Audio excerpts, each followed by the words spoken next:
Welcome to Lessons in Leadership. Steve Adubato and my colleague, executive producer, co-anchor, Mary Gamba. Mary, we've been doing the show for a couple of years. Is that a new outfit? It is a new outfit. Thank you for noticing.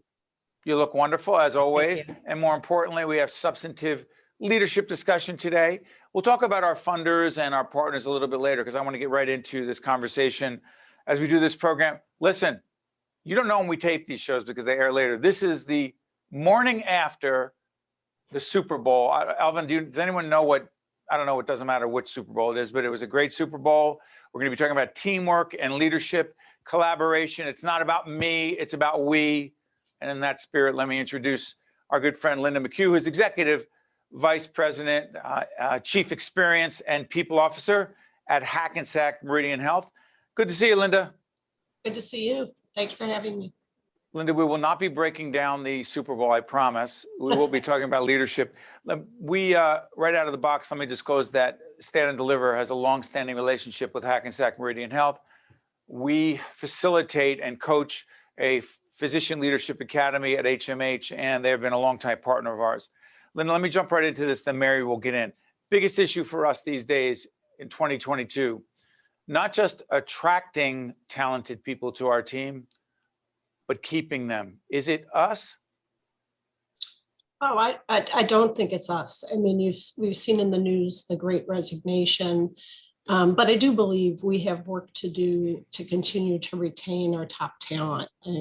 Attracting them is also one of the things that we've been working on, but making sure that we have a compensation package that's competitive in the market, but also that we have flexible work schedules and have the opportunity for people to grow in a culture that's supportive. And that's the work that we've been doing to ensure that we have a great place to work. I think that is what's key in retaining team members.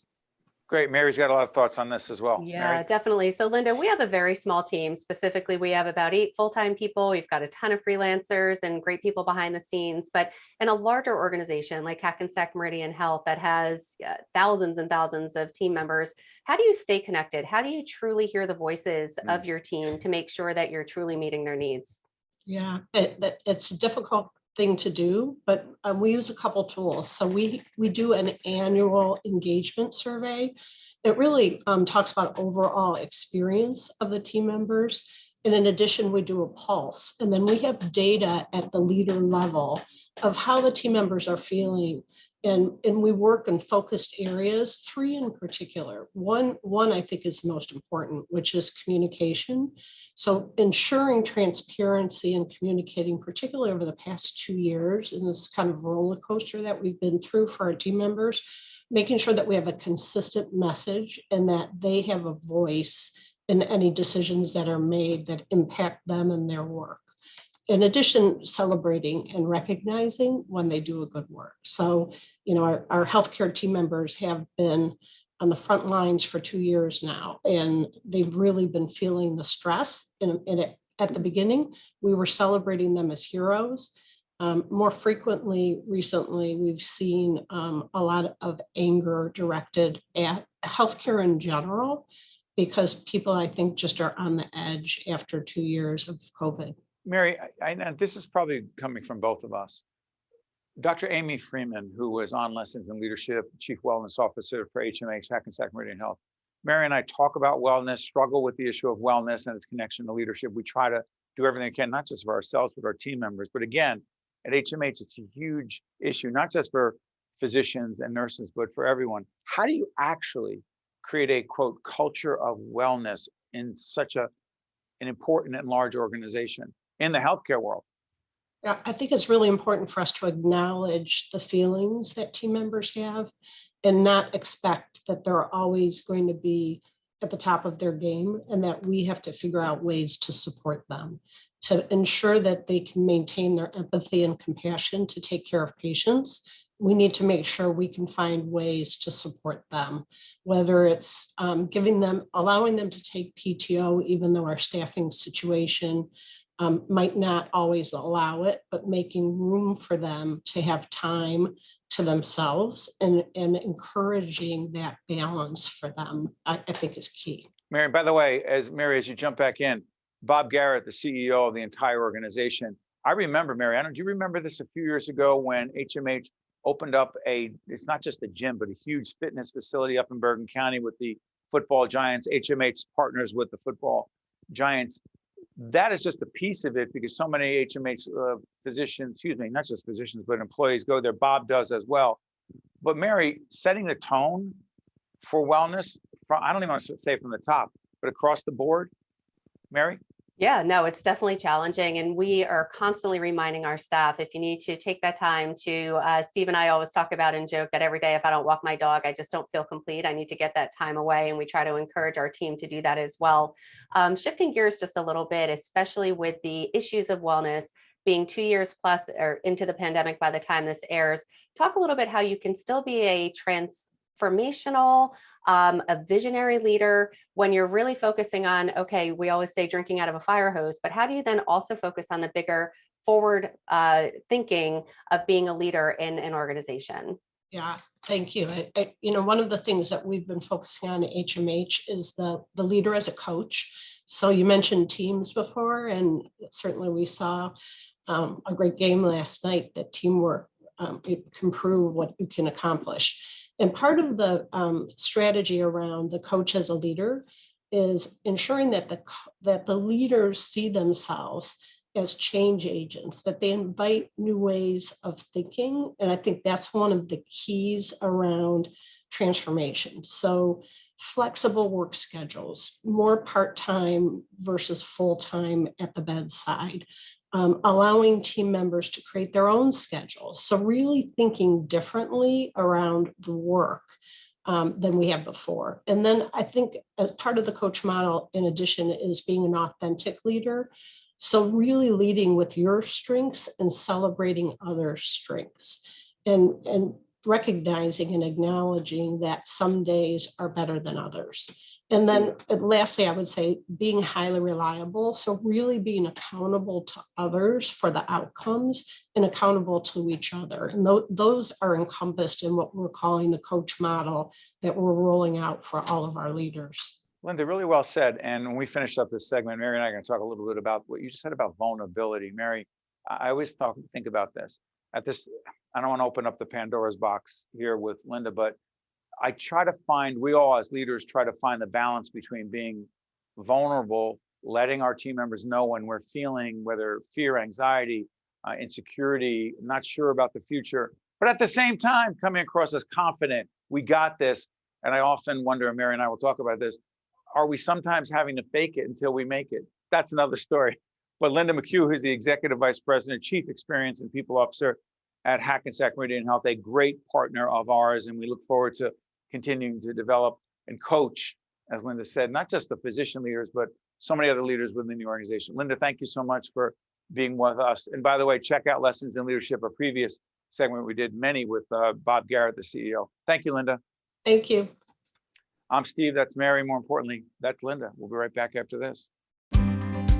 This edition of Lessons in Leadership is made possible by the Buccino Leadership Institute at Seton Hall University, Prager Metis, Valley Bank, the International Union of Operating Engineers, Local 825, the North Ward Center, the New Jersey Sharing Network, Delta Dental of New Jersey, Kessler Foundation, and Seton Hall University, showing the world what great minds can do since 1856. This is Mary Gamba. If you want more leadership tips and tools, log on to stand-deliver.com. That's stand-deliver.com. Promotional support for this edition of Lessons in Leadership with me, Steve Adubato, and my colleague, Mary Gamba, has been provided by NJ.com, NJBIA, and New Jersey Business Magazine, CIANJ, and Commerce Magazine.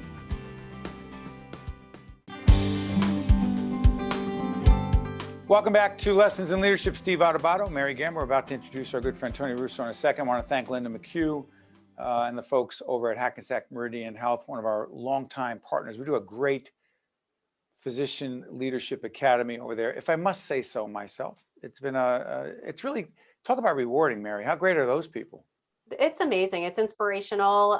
The sessions take place after a long day for those physicians that many have already put in a 12-hour day, and they come, they're inspired, they're energized, and I have learned so much from being a part of that for sure.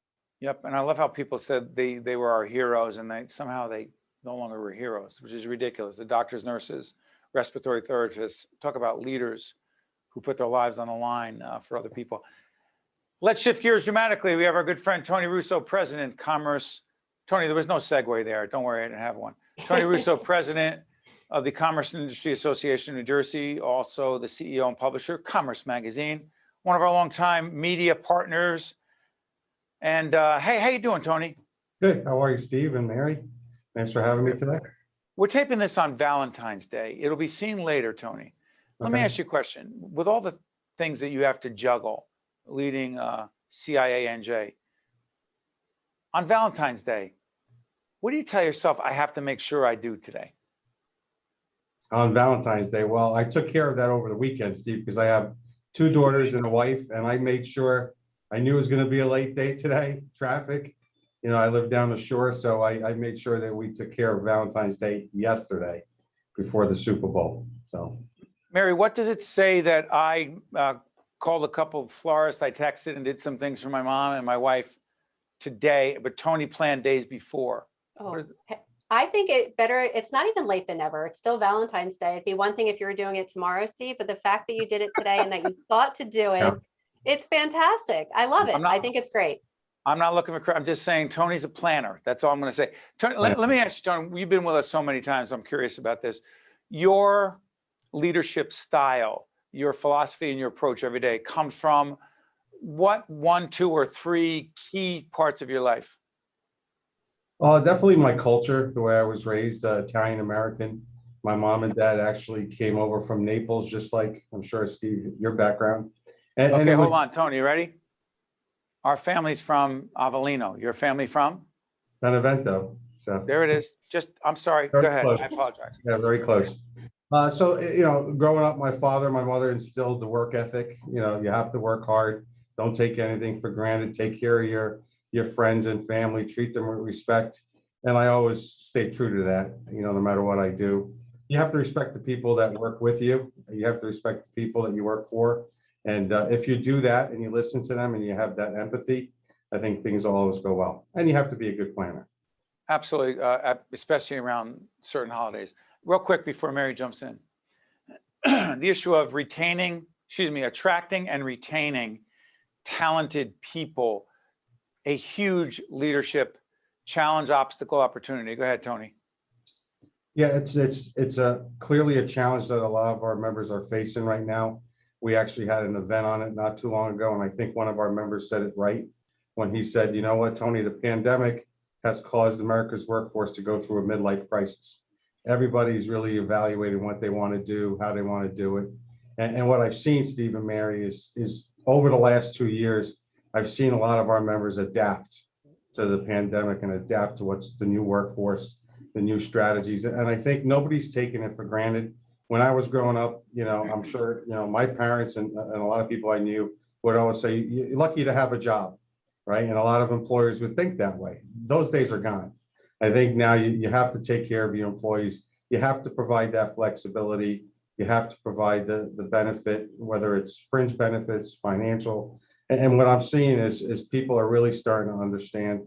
And I go back to that empathy. I mean, empathy, you talk about great leaders in my mind are the ones that are empathetic and really take care of their employees and try to understand where they're coming from, right? Everybody is living a life. Some of us are living it differently. And, you know, some of us have kids, have financial issues and, you know, timing issues. And as long as you work with them, you know, for the most part, I think the employees appreciate that and work for you, and actually things really get done really well. Well said. But Mary, not in spite of what Tony just said, maybe in light of it, you can do all the things that Tony described and more. But one of the things that we've had to learn, it's not really about us, it's about all of us who lead organizations, like Mary and I and so many others, Tony as well. You can do all those things, but then sometimes people choose to leave because they want to do something else. And it isn't what you did or didn't do. So you always look at yourself, but then go, hey, wait a minute. He or she wants to pursue this next chapter. And my wife, Jennifer, always says to me, you know, sometimes you have to realize people want to date other people, not just you, Steve. And we're talking about work professionally. Mary, does that make any sense? It does. It does. And Tony, as Steve mentioned, we had two really talented people leave very recently, and again, to pursue other passions, and each of them are going in a direction that they feel is right for them. It's the right fit. And for us, I said to Steve immediately, I'm like, what is it us? Is it something we're doing wrong?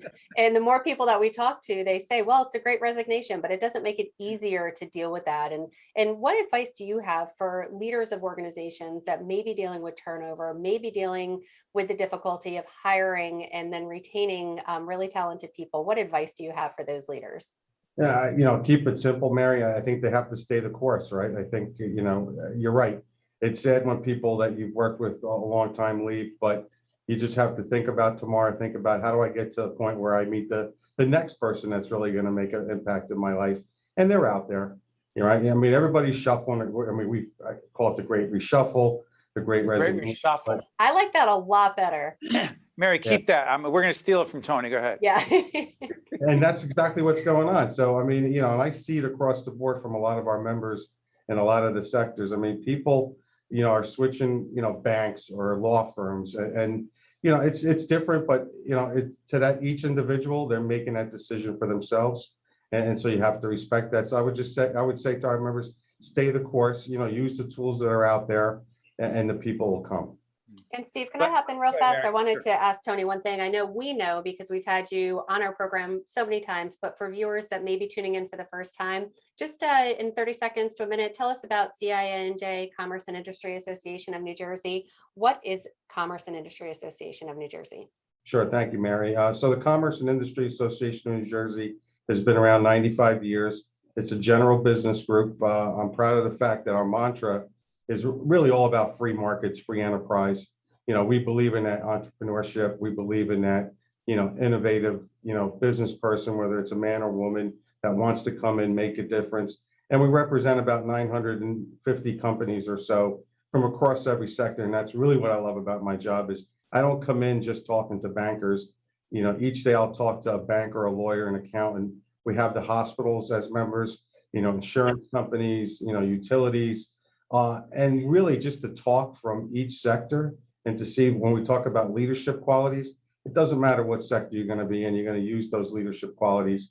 That's going to stay with you no matter what sector that you're working in. And that's really refreshing to me, is really to see that. So we're proud of, we're advocates down in Trenton. We also hold a lot of events, and we also publish a business magazine, business to business magazine called Commerce that comes out every month, which you guys are part of.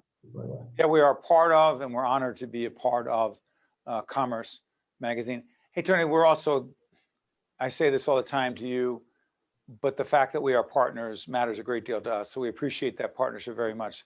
Tony, as always, we learned something new on Lessons in Leadership when we hear you. Thanks, Tony. Thank you, Steve. Thank you, man. Stay with us. We'll be right back.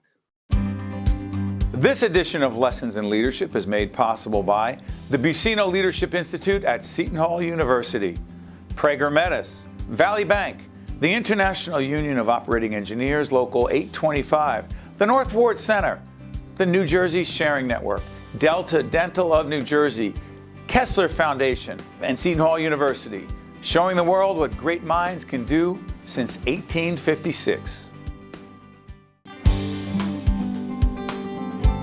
Welcome back to Lessons in Leadership. Steve Adubato and Mary Gamba. I want to thank Tony Russo for joining us. Mary, listen, we have some time left.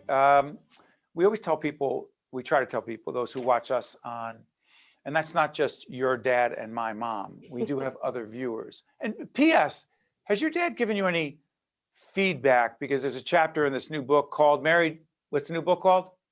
We are going with Lessons in Leadership 2.0, The Tough Stuff. That's exactly right. So a big chapter on feedback and receiving it. Your dad has given feedback on a regular basis. My mother, I'm going to share my mother's feedback, who actually gave me some yesterday. We're taping on Monday, so the show is on Sunday. Your dad's feedback has basically been what? Oh, well, first of all, he loves the fact that you're letting me speak more. He thinks that's fantastic, that you throw the ball to me a little bit more. And he is just frankly amazed that we don't, thank you, and I'll catch it. If I had a ball, that would have been like perfect. Sylvester can edit it in my hand afterwards. And he doesn't believe that we don't have a script going in. Sure, we have a game plan. We have lists of quotes that we're going to refer. We've got books all over the place that we pull in. But just the cadence that we have, after working 2 decades together. So his feedback is mainly on just the conversational nature of the program. And that's why he really enjoys tuning in. But he's pleased that you're getting more airtime is the point. He is. He's glad that I actually get to talk more because he likes to hear what I have to say. So thank you, Dad. Okay, well, my mother said the same thing about Mary getting more airtime, but she also said something else. She said, we have my sister, Michelle, who is the CEO of the North Ward Center, one of our partners, talking about not-for-profit leadership. And I, in a very gratuitous fashion, with no particular strategy in mind, talked about Mary's family and how she got all this support. What'd you call your family again? You always say we were like the Brady Bunch. I know we use that expression, and we were also like Little House on the Prairie. Everything was very Yeah, all those shows were shows that I didn't relate to or understand. Didn't look like anything I knew. So I said to my sister, we got a lot of that positive feedback, didn't we? And I was being facetious because we didn't. We got something else. We learned a lot. Mary has grit. We have grit too. But mostly our grit came from, our dad was tough. I know you're looking down. You're probably criticizing me right now as I'm doing this, Steve Sr. But here's why I'm saying this. My mom said, stop talking about the family. Stop talking about how, Mom, I know you're watching. Don't talk about the family and say that it was a rough childhood. And Mary says nothing to that. Well, because I love your mom and I want to respect her wishes. So maybe we shouldn't bring up the family. Okay. But here's the only thing. I'm convinced, and I always say this all the time, I won't belabor this, who we are as leaders. And this is not getting on a soapbox. I really believe this. We asked all kinds of people. Look at Micheline Davis. We had Micheline on the show. She talked about her mom and dad. Yeah. The truth is, a lot of the great traits that I have as a leader, or the positive ones, come from my dad and my mom. Mostly my dad, no disrespect, Mom, but from my dad. Some of the traits I had that weren't so great, I don't blame him, but I saw some aggressiveness and a lot of, whatever, that was less than great leadership. She says that I shouldn't say that. So I'm going to listen to you, Mom, for now. But I do admit that I really do believe that who we are as leaders comes from our family of origin. I believe that. Okay. Yeah, and one thing I do want to say to your mom is that in an earlier episode, we tape a lot of these in a day. In an earlier episode, you gave a huge shout out to your dad for the lessons that he instilled in you when the North Ward Center, the nonprofit in Newark where you grew up, the fire, and that he stood there shoulder to shoulder and was the rock for everyone. So it's not all bad stuff. It was also really some great things as well. So it's mostly really great stuff, Mom. So don't call in or send me a text message. So Mary, can we do a couple quotes? Would love to. How about this one? These are leadership quotes. Mary and I always researching. Hey, what about who said that? Let's react to that. Whatever. Steve Jobs. Steve Jobs. What's the movie? Is it the Steve Jobs story? I don't even know the name of the movie about Steve Jobs. But management is about persuading people to do things they don't want to do, while leadership is about inspiring people to do things they never thought they could. Reaction. Yeah, as I'm getting older and as I'm seeing myself as more of a leader in our organization, I've always been a leader in our organization, and I found it came very naturally, but now I'm trying to make it more structured, if you will. So that second half of the quote really helps me to pause and say, what more can I be doing to lift people up in the organization, to give them opportunities, and not opportunities that I only think that they would be good for, to have a conversation. What more do you need from me? What more do you need from the organization? Because by doing that, you can help to elevate them as leaders as well. Good stuff. And just, Mary is the president of Stand and Deliver. And she's also the executive director of our not-for-profit production company, the Caucus Educational Corporation. She was always doing things to have those titles and never asked for the title. But I kept thinking, why do we think of 6 different titles for Mary when president and executive director are, yeah, that's what she does. She runs 2 companies. How about this for me? This comes from one of my idols growing up. He was assassinated when I was a really little kid. I don't even really remember it. But John F. Kennedy, assassinated on November 22nd, 1963. And I wrote about him a lot in Lessons in Leadership, and the leadership lessons he learned in the Bay of Pigs, and which did not go well at all in Cuba. He took full responsibility for it, researched it. And then literally the next year in 1962, the Cuban Missile Crisis, he talked about what he learned in the Bay of Pigs fiasco in Cuba and how he adapted his leadership style in the Cuban Missile Crisis between the United States and the Soviet Union. And Khrushchev, who was, well, research it, you'll see what I mean. John F. Kennedy quote on leadership, how's this, ready? Leadership and learning are indispensable to each other. Leadership and learning are indispensable to each other. This is why there's a million books all over the place. There's a leadership library. Mary's one of her favorites. Tony Robbins over here. Go ahead, Mary. Well, again, just recently, I think it's midlife crisis. I don't know. We need to talk about that. But I have recently found the time, thank you, Tony Robbins, Anthony Robbins, AKA formerly known as Tony Robbins. Yep. And I just started listening to audiobooks, and main reason being, by the end of the day, staring at a computer screen, my eyes hurt.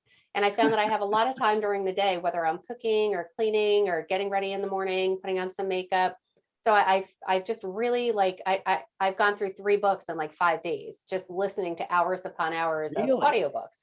And other than getting beyond some of the voices of the people reading the books, and Tony Robbins does his own, so he's like shot out of a cannon, there's been some really valuable nuggets, and it's about lifelong learning. You've never arrived when you are a leader. You've never arrived when you say, I want to continue to learn. It's an ongoing process because we are always evolving. And the day that you stop evolving is frankly the day, in my opinion, that you might as well just hang it up and, crawl under a rock somewhere. So I love to just continually learn. And one of the differences, Mary and I often think with one brain because our timing is really great, but we have very different views on how we receive information. I love books, and I love marking up books. I remember seeing the book Grit that I've talked about before, Angela Duckworth, who we will get on this show. I mark this book up. I mark a lot of these books up, and I go back and what was I thinking when I read that? By the way, Elvin, I'm not sure how much time is left. I'm looking in the chat right here. Yeah, about a minute. Okay, real quick. But Mary, I don't. It's not great that I'm going to ask this, but I'm doing it anyway. Are you irritated by the emails and text messages I send on the weekend that I just came across a book, an article, a something on TV, and hey, Mary, No. You sure? Yeah, no, those don't bother me at all. The videos, sometimes you send a lot of videos, and then cataloging those is a little bit more challenging. We could talk about that off the air, but I love when you send a book, an article, something that you can read and reference.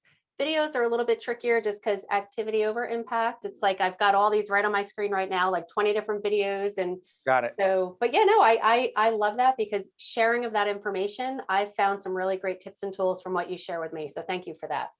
I'm sorry for interrupting, but Elvin is saying with big fat letters, goodbye. Elvin Badger, thank you. Goodbye. Goodbye, Mary. Goodbye, everyone. Lessons in Leadership. See you next time.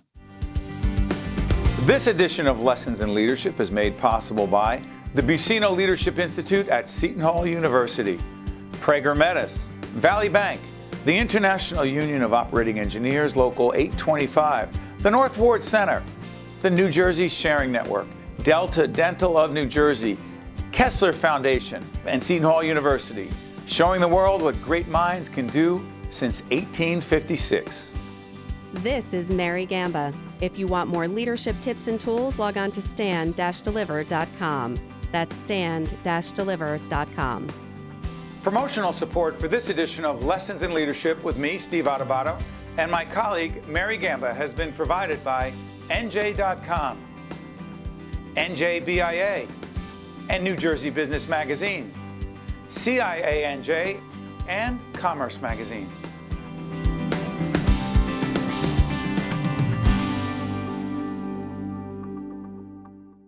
This is the Seton Hall story, one that comes to life every day on our campus.